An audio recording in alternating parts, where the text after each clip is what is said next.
Hello, my name is Michael Ramage. I'm the director of the Cyber Education Research Center, and today joining me is Chris Sanders. Chris, how are you? I'm great. Super excited to be here. Thanks for having me. Well, before we get started into our normal cyber chat, I wanted to take a moment to recognize you for an award. At our recent Security Matters conference, we recognize each year a number of people for different roles and significant contributions. Actually, I see an award in the background there. And this year, you were selected and chosen to receive the Dick Anderson Leadership Award. The Dick Anderson Award goes to someone that has shown leadership in the tech cyber space over a period of time. And between the work you're doing with your company and the work that you're doing with your nonprofit, which is just as awesome, there is nobody that I could think of in our field, in our industry, that is more deserving of this award. Thank you for what you do, what you have done for Murray State, and what you continue to do for this industry. Well, thank you so much. I got to say, this is a huge honor. It was a big surprise. I'm very flattered and thankful y'all would think of me for this. I think leadership for most folks is an intentional decision. It was for me. Coming from West Kentucky when I was young, didn't have a lot of leaders in the area that I could really look up to who were doing the things that I wanted to do. So, I made an intentional decision that, I was going to take the things that I was doing, talk about them, share those with others, and try to lead and be an example that others could follow in that way. So it's not something you do for awards like this, but when there's an opportunity to be recognized, it's certainly something I'm very appreciative and humbled by. Well, those are nice words, and just an example of why this award is deserving to be presented to you. And I will make sure that you get this award, and hopefully I can deliver it to you in person. Perfect. Looking Um, forward to it. but all right, so now let's talk a little bit about our cyber chat conversation for today, and just start off by sharing a little bit more about you and what you do. Sure. So, I wear a couple hats. Two main ones. One is I run a company called Applied Network Defense. We are a online cybersecurity training company focused in a couple areas, mostly on the blue team side, defensive forensic side, and mostly in online training courses. So that's that side. We do a little bit of research work as well. On the other side, I run an organization called the Rural Technology Fund. We're a 501c3 nonprofit. We work with teachers and librarians in public schools and public libraries in rural areas, try to give them the things that they need to teach kids about computer science and engineering and robotics and all things technology, help give some of those kids a little bit of a leg up just because there's often not quite as many opportunities for those kids if they want to pursue technology related careers. Well, and I, for one, can say that I have seen both in action, and both of them are fantastic and awesome at what you do. Um, you didn't start off your career doing this, so share a little bit about your career journey. Yeah, so it's funny. I will tell folks, they ask how did you get into computers, and I'll say, well, I got into computers because my cousin got into drugs, and that's a bit of a weird segue, but I had a cousin who got mixed up with the wrong crowd, was doing some things he didn't need to be doing, went to prison. While he was in prison, he took a computer class. Took that computer class, came back home. He was on house arrest at my aunt's house. I would go there, see him using this computer, and I thought that was pretty neat. And that kind of sparked a curiosity in me that I followed where I am now. And along that path, my first probably real job in the field was I was the first ever network administrator for the school district that I graduated from, which Graves County School District, right there next to Murray State. They needed a network admin. I was doing it for free in course credit when I was in school anyway. So they're like, well, we'll hire you. That'll help pay for your college. It helped pay for me to go to Murray State. And, from there, I went a few different places. I was with the school district for a while, did some kind of small business consulting, eventually was hired on by the Department of Defense, worked in a couple of roles there before moving to private industry and then launching my own business about 6 years ago. So you have had a wide ranging of experiences. Of all those experiences, share a cool cybersecurity story, I guess, that you can share. Yeah, fair enough. There's obviously a lot I would love to share that I can't. One that I can share kind of in some vague ways was, I had this incident once where I was working and we were monitoring an adversary who was downloading and uploading a lot of data. They were downloading part of their toolkit that they needed to further the attack, and they're also uploading data that they were stealing and exfiltrating. And that's obviously common with a lot of compromises.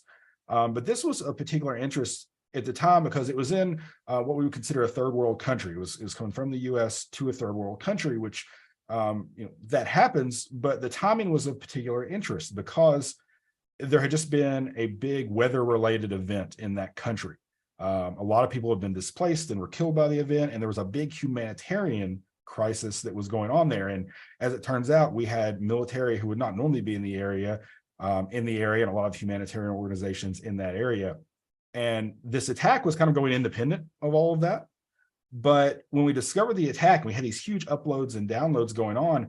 Obviously, we wanted to stop that as quickly as possible, and we did the identification and we contained that. And once we contained it, we kind of moved on, right?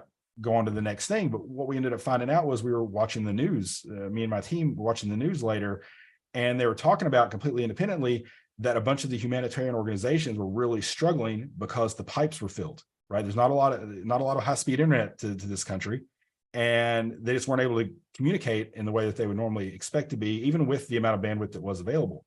It turns out what we would end up finding out was that the attacker was downloading and uploading so much data that was what was affecting all these humanitarian organizations and their ability to conduct operations in the country.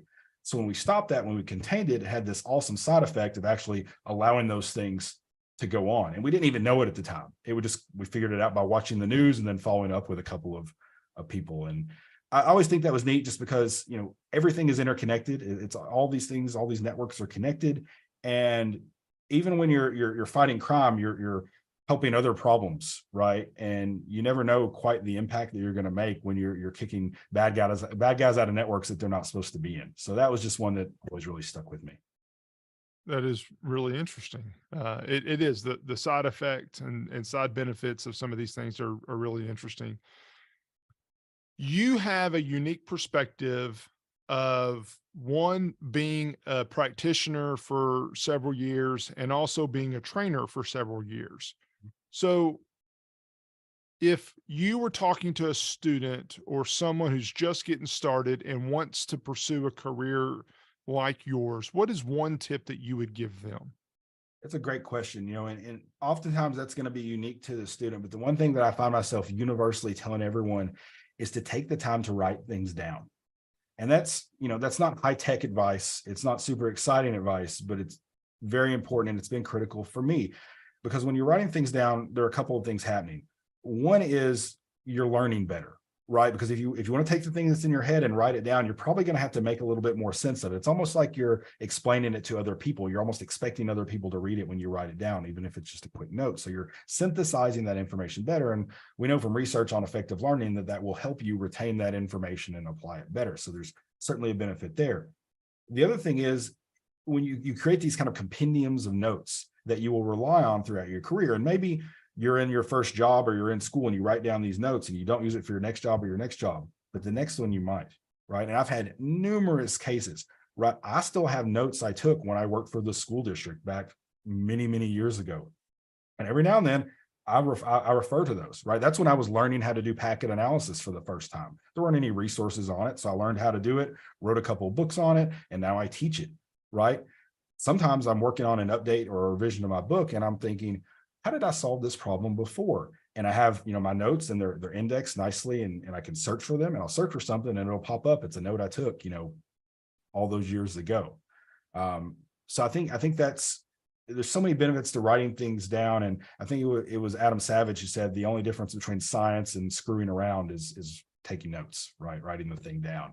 And so that's been really important for my career. Obviously, I'm an author and I write books and things like that. But even if you're not, like just for your own research and your own learning, writing things down, critically important. It'll pay dividends the further your career goes.